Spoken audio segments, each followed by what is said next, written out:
They'll get into their latest secret meeting. This is very, very important. You know, I've got so many of these. Let's just go ahead and start with the first one, and it's self-explanatory. Corporate media is now behaving like questioning the Clintons is some war crime, and that, you know, Trump wants a dictatorship, even though the Clintons tried to get dictatorships. Obama tried to put it in, that they're the ones that want to censor the press. They're the ones that want to open our borders up and sign us over to the TPP and dictatorial systems. And then now they're setting it up where Trump's the bad guy, and anybody that criticizes, you know, the Clintons wants a dictatorship. Oh, because what, you're still in the government? So we want you out of government? That's a dictatorship? Because that's how they see it. Is that it's their camp, still in power, and they're holding back the great Trump evil. Here it is. This appears to be the politicization of the Justice Department and our justice system. This Uranium One story has been debunked countless times by members of the press, by independent experts. It is nothing but a false charge that... Good pause. Look at this reporter. He looks just like the BuzzFeed reporters, like a woman that cut their hair short. And I'm not being mean, but they're all like little skinny zombies you've never heard of, because that's who slime bags like Hillary want to be around. They don't want to have real men around them. In fact, they've had mainstream news articles saying, and psychiatrists have pointed out, that Hillary always wants really ugly people around her because she's ugly too. See, that's why misery loves company. But, oh, Uranium One, it's been debunked. Even the New York Times admits it's smoking gun. You guys have been caught red-handed, but you say it's been debunked. Oh, and you never had a secret server either. You told our reporters that. Oh, I never had a server. None of it was hacked. If you like your doctor, you can keep it. Here, let's continue. Members of the press, by independent experts. It is nothing but a false charge that the Trump administration is trying to drum up in order to avoid attention being directed at them. I mean, even Trey Gowdy, somebody who's hardly a fan of mine, said that, there doesn't seem to be the basis for a special counsel. Of course, there isn't.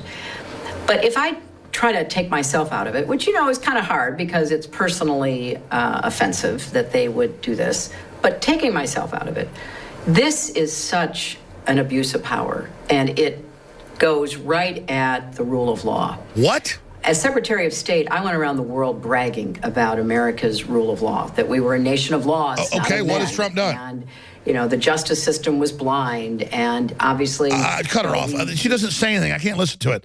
Here's what Trey Gowdy really said. Here's the clip she's talking about. On the issue of special counsel, I did not sign. Jim Jordan's a great friend. I have tremendous respect for him. I did not sign the letter because I don't think the threshold has been met for the appointment of special counsel. And I think this is a really important point.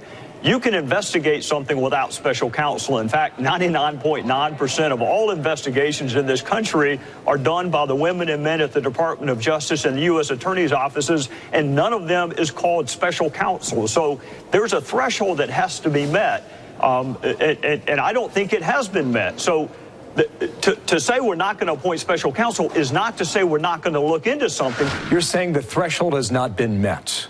Yeah, at what point is it met? What do you need to get there? A conflict of interest. If you do get there.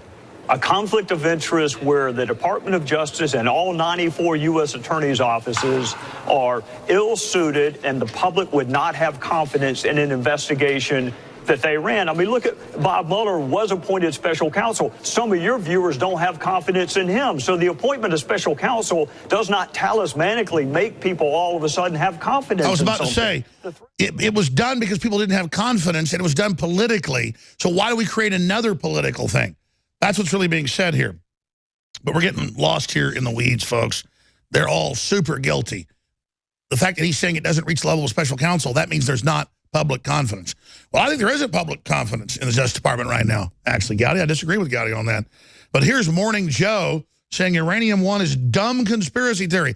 Oh, you didn't give the uranium? There wasn't a criminal investigation? Mueller didn't order its end? You're full of baloney. Here it is. We had an attorney general that stepped up and did not look like he was not going to allow, he was not going to allow our president, our Republicans in Congress, turn this Justice Department into some device for a tyrannical autocrat in the making. If he listened to Donald Trump, it would have been chilling. This would shatter constitutional norms and would be chilling. President Trump and his allies have been hammering the Clinton State Department for months, calling the Uranium One deal, quote, Watergate modern age. It's also been covered virtually wall-to-wall on Fox News. Sam Stein, Shep actually just... It's incredible. Shep undercut this entire conspiracy theory, and it is and the clown conspiracy theory, because again, you had all these agencies that had to sign off on it. This wasn't Hillary Clinton saying, give me money and I'm going to take care of this. Yeah, there was no agencies she controlled. Criminal investigations they ordered killed. Gosh almighty. I mean, uranium deals, secret deals, transfer deals, and then you're talking about Donald Trump Jr. trying to meet to find corruption on Hillary. That's Russian collusion, but uranium transfers aren't, and them buying off politicians. We'll be back. Stay with us. All right, Millie Weaver just came in here. They just got back from Hillary Clinton's visit to Austin, Texas. We got other reporters going to her Dallas event. I'm sure they know that. Her stupid book tour of her failure of a book. What happened? You happened, lady. People woke up to you.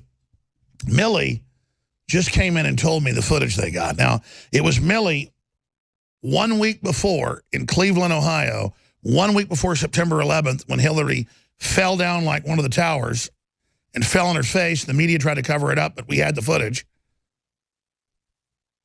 They would just show her stumble and say that was it, not the rest of her falling over and being thrown on the side of the black ambulance like a side of beef, as the Secret Service said. Millie and Gavin were following her around, and they got her in the emergency tent for an hour, and the emergency stretchers.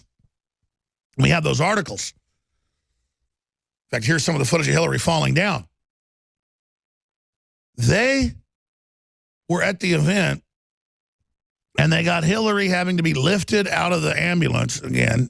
They had to pull her up and had to physically set her up and pull her out. And you see him holding on to her and helping her upstairs, all that other footage.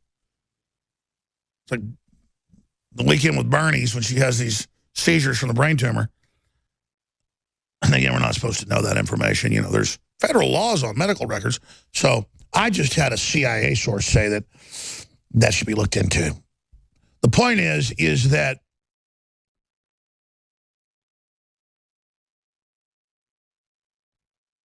they have footage of her having to be pulled out of the vehicle, not being able to get up. And they have them calling the Dallas police, or Austin police, Dallas is next, on Millie. And then the Dallas police tell their goons, leave her alone, she's allowed to be out here on the sidewalk. So good for the Austin cops. I don't know if the Dallas cops will be so good because she's about to be there next. So this is just incredible. Now I want to go ahead and go to this next clip, but she's going to be coming on either next segment or fourth hour with myself and Mike Cernovich. But we're going to have Millie Weaver, our intrepid reporter, her and Gavin, just when it comes to devastating victories every time they go out. I mean,